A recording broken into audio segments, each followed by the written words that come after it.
Rick Harrison's life is in free fall. Adam is gone. Chumlee is facing life behind bars.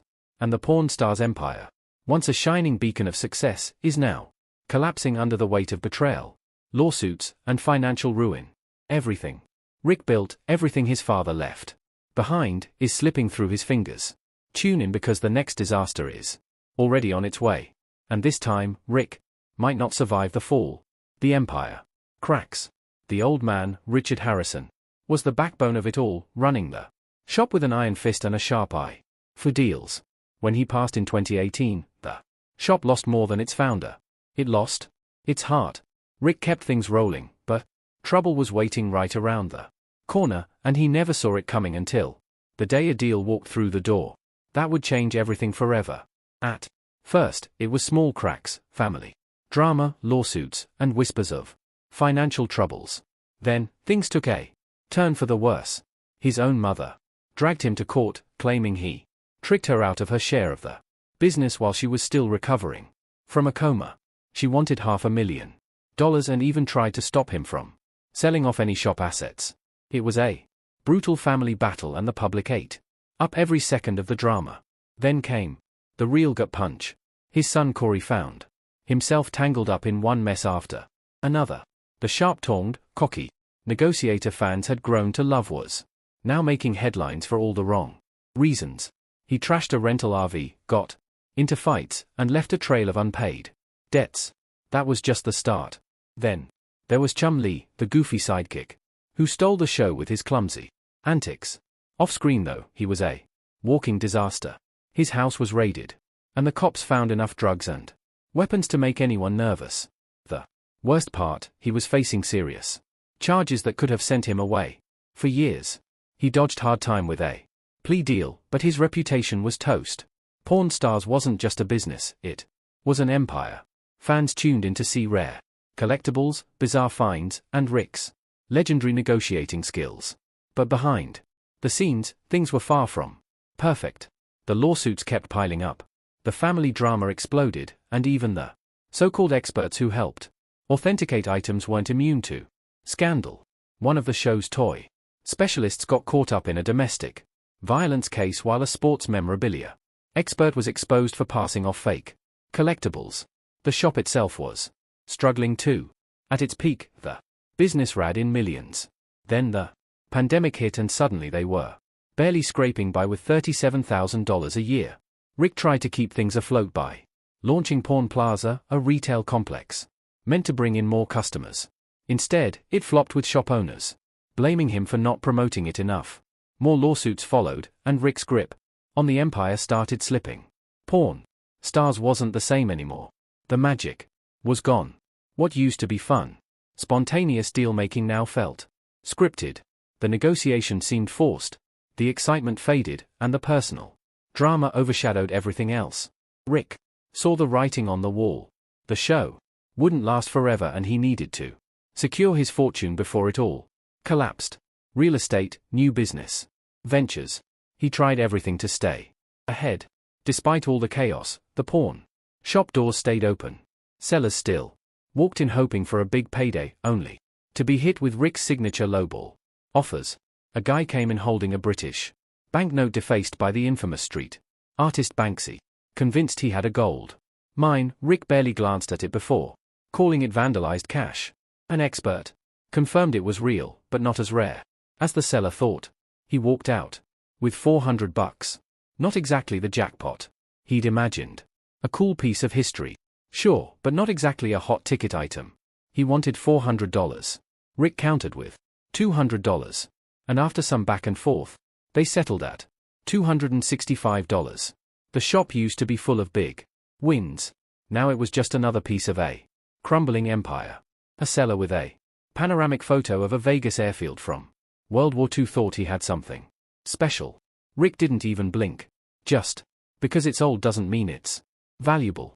He offered $100 red bucks. The seller walked out crushed. A Civil War-era revolver showed up next. Rare. Yes, practical, not so much. The seller wanted $1,800. Rick brought in an expert who confirmed its authenticity, but pointed out why it wasn't exactly a popular gun back in the day. Rick offered $800. The seller fought back, hoping for at least $1,250. In the end, he walked away with $1,400, still feeling like he lost the battle. A signed baseball from the legendary 1951 Yankees team should have been worth a fortune.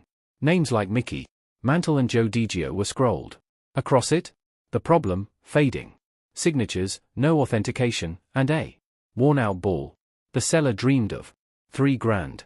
Rick, knowing better, offered $800. Pawn Stars was built on the thrill of the deal. But now it was just another piece of a crumbling empire. The old magic was gone. The drama took center stage, and Rick was left fighting to hold on to what was left. Once the shop was a symbol of success. Now it was a reminder of everything that had gone wrong. The deals kept coming. The cameras kept rolling, but the empire was slipping through Rick's fingers. What's next for Rick Harrison? If history has taught anything, it's that nothing stays the same. Empires rise and empires fall. And right now, the fall is looking inevitable. The show still drags on, but it's a shadow of what it used to be. Customers come in with dreams of striking it rich, only to leave disappointed when their treasures aren't worth half of what they thought. A guy waltzes in with a vintage Rolex, convinced he's sitting on a small fortune. Rick gives it a quick glance, points out the scratches, and starts chipping away at the price. The seller tries to hold his ground, but Rick's been playing this game for too long. He makes his offer low as ever, and the seller has to choose between walking out empty-handed or taking a deal that stings. Another day, another odd item. A woman brings in a 19th century pocket watch passed down through generations. She's sure it's worth a bundle. Rick, arms crossed, inspects it under the magnifier. It's genuine but common. She expected thousands. Rick throws out $500. Negotiations drag on, but the outcome is always the same. The house always wins. The weight of the past lingers in the shop. Every deal, every failed negotiation, every lawsuit adds another crack to the foundation. Rick built this empire from nothing. But now, it feels like it's slipping through his fingers, $1 at a time. His father's legacy, the fame, the fortune. It's all on shaky ground. The cameras still roll. The tourists still line up outside, but the golden days are long gone. And the worst part, the next disaster could be right around the corner. Man, things just keep hitting harder than a bad bet. At the blackjack table. First Adam, then Chumlee, and now here I am staring at the walls of the pawn shop, wondering what else the universe can throw my way. The shop used to be a place of deals, of characters. No, it's just another story of an empire crumbling before our eyes. Walking through the door with their wild collections, I did what I do best, turning someone else's forgotten treasure into my next big score. But now, it all feels like an echo of what used to be. Some days are routine, but then something unexpected walks through the door, bargaining with ghosts, statues, and masters. Remember when the shop was buzzing? Like the time the guy walked in, cradling a homemade Ghostbusters proton pack like it was a newborn baby. He had the whole thing wired up with lights, buttons, sound effects, the works. Thought he had a gold mine and asked for $2,000 like it was an original screen-used prop. The old man barely even looked at it before scoffing. Collectors exist, sure, but they prefer building their own toys rather than buying someone else's DIY job. The old man threw out a $1,000 offer. Firm. The seller hesitated, probably thinking about the blood, sweat, and late night soldering that went into it, but in the end, money talks.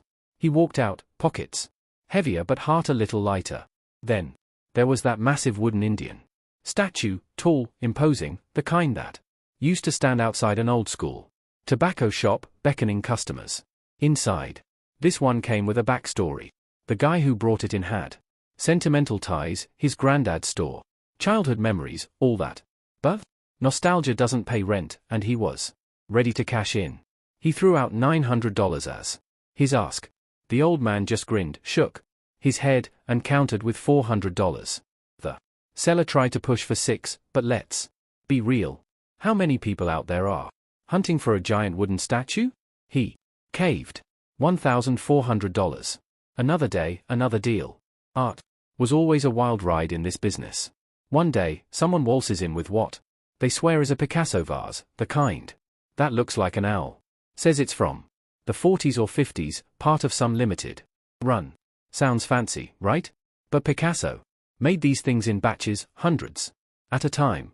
The seller had been sitting on it for over 3 decades, convinced it was a hidden jackpot. He threw out $35,000 as his magic number. Bold move. No way we take that at face value. Time to call in an expert.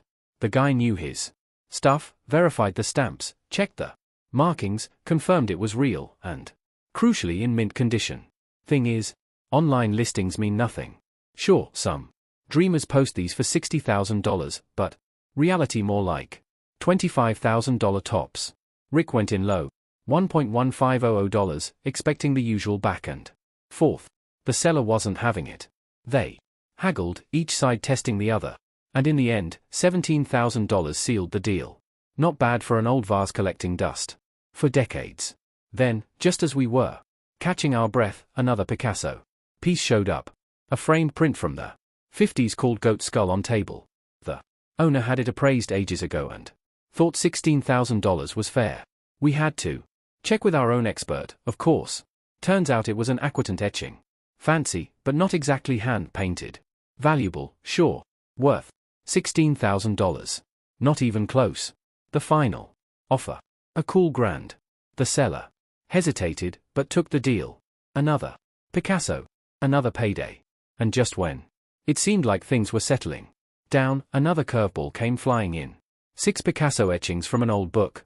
Seller wanted $5,000. Banking on the magic of Picasso's name alone. But here's the catch.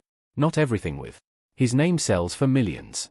Some stuff barely scrapes together a few hundred. We brought in an expert who confirmed they were real and from a signed book, which bumped the value. Still, Rick wasn't dropping $5,000 without a fight. They went back and forth, settled at $6,000.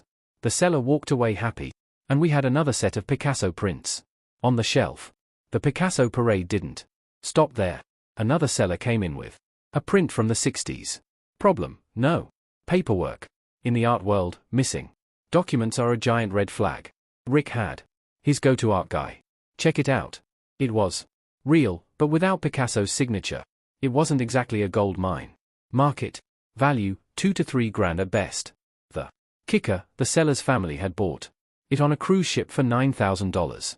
Talk about buyer's remorse. Rick threw out a $1,500 offer. After some back and forth, the seller took it. Another deal locked in. Then came the days when the shop felt more like an art gallery than a pawn shop. Big names, high hopes, and that fine line between fortune and disappointment. Not every piece was a winner. Some came in looking like the next big find only to crumble under the weight of reality. That's just how it worked. One deal was a jackpot, the next was a bust.